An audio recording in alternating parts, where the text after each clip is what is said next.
Kim Won-jin faces the task of defeating the favorite for many people here, Takato Naohisa. If Takato doesn't pull this one off, it's going to have some extra sting in here if he gets beaten by the Korean. Well, he's up against three things then. The sting that you'll get for having lost to a Korean. The feeling that the Japanese still can't find a lightweight to win a World Championship medal. Didn't stop, did he? No, he didn't. Wazari took his time to think about it, had a look, and then made a good call. There you go. Well, I'd say the third perhaps would be the expectations. He's got a heavy burden here. And the Japanese men, the Japanese team in general, they want to get a good start to this this week-long competition. Coming out with golds at the lightweight for both men and women would be a fantastic one. Well, they've got one half of the equation working well. That's Asami into the final. Here comes Takato. Couldn't quite get his man lifted up. I like the way he's making some of these adjustments, though.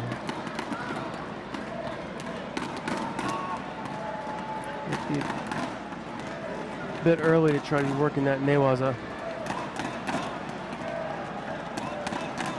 It's interesting, the initial approach with the sprawling legs looks like kataguruma, except for he's not attacking the leg, he's got the arm locked up. Well, I imagine that the concept is what would determine the classification of that waza, and the concept is to wheel his opponent over his shoulder, which would be kataguruma. Kataguruma. So the missing hand part doesn't nullify that as a kataguruma technique. I mean, they may want to label it. You know, Europeans like to label all sorts of things with names, and they may want to call it something else. May call it after someone who uses it frequently. But kind of like to stick with the concept, and I'm going to say yes, that's a neat kataguruma attempt. He's holding on to that side for a little bit too long, though. And he's going to get called for it. And we didn't need Dave Brown, our colleague, to tell us that. We spotted that one ourselves. Oh, here he goes again. That was really well done. Finish it up. That'll do. So Takato really got hold. He got hold of Kim Won-jin there. And you could see his eyes. It's like, yeah, you're going. Oh, wow. That was more force than anything else, wasn't it? That was brutish.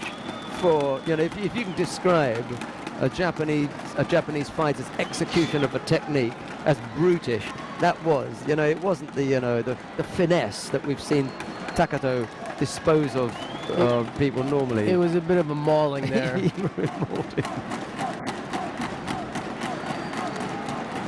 He didn't take out the hatchet, he took out the sledgehammer here. Takato Naohisa is one win away. This is not, we're not watching a Grand Slam or a Grand Prix here. This is the World Championships. And he's one win away from breaking a 19-year drought that the Japanese have suffered at this weight as far as World Championships. I think, I mean, you look at the gripping, it's not a classic Japanese gripping at all. No. The entry is like a ukigoshi entry there, where he's got the fulcrum of his hip that he's rotating the opponent over, but the way he's got the torso wrapped up with the both arms looks more of a Russian, Georgian, maybe a Kazakhstan